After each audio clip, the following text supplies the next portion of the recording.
असफन ने मिरा को घर से निकाल दिया। अपनी हीरे जैसी बीवी को छोड़कर। हसन, मेरी बात याद रखना, तुम बहुत पछताओगे, बहुत। कौन पछताएगा ये तो आपको वक्त ही बताएगा। मिरा अपने शौहर असफन और अनायजा को अपने कमरे में एक साथ देखकर बर्दाश्त नहीं कर सकेगी। खूब रोएगी, चीखे चिल्लाएगी, यहाँ तक कि उसकी ताई भी कमरे से निकल आएगी और मिरा से पूछेगी कि क्या हुआ है और इस हालत में वो क्यों इतना चीख चिल्ला रही है। तो वो अपनी ताई को बताएगी कि आज उसका एतमाद उठ चुका है। जिस शौहर पर वो आंखें बंद करके एतबार कर रही थी और जिस बहन पर उसने इतना भरोसा किया था, इन दोनों ने मिलकर उसके भरोसे को तोड़ डाला है।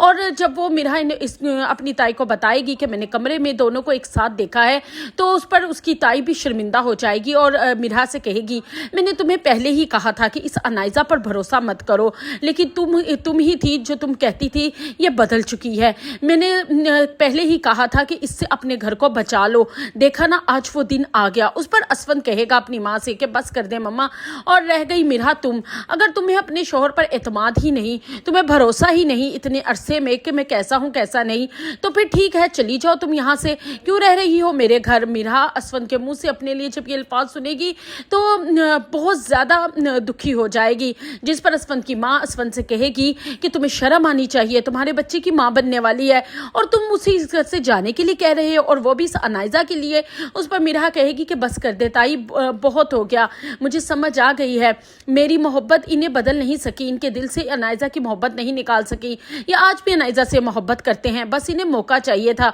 मैं चली जाऊंगी इस घर से हमेशा हमेशा के लिए। और फिर असफन भी उसे नहीं रोकेगा और मिरा से कहेगा कि चली जाओ, मुझे भी कोई ज़रूरत नहीं तुम्हारी। उसके जाने के बाद असफन की माँ असफन पे बहुत गुस्सा करेगी और कहेगी, शर्म करो तुम अपनी हीरे जैसी बीवी को छोड़कर उस अनायजा के पीछे लगे हो।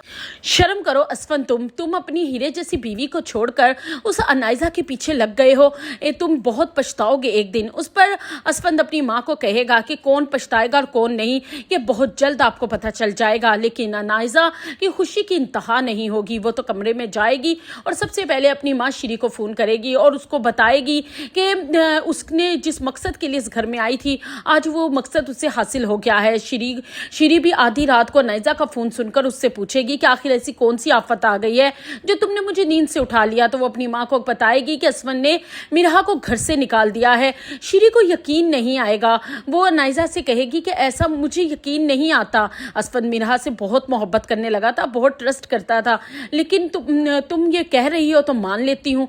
इतने में दरवाजे पर बेल बजेगी और श्री अपनी आंखों से देखेगी कि मिरा रोते हुए घर में एंटर होगी। तो वो अनायजा से कहेगी कि वाकई मिरा रोती हुई आई है। अनायजा कहेगी कि बस मम्मा मेरा काम हो गया, अब असफन मेरे हैं और मिरा को अब इस घर में मैं कभी भी नहीं आने दूंगी।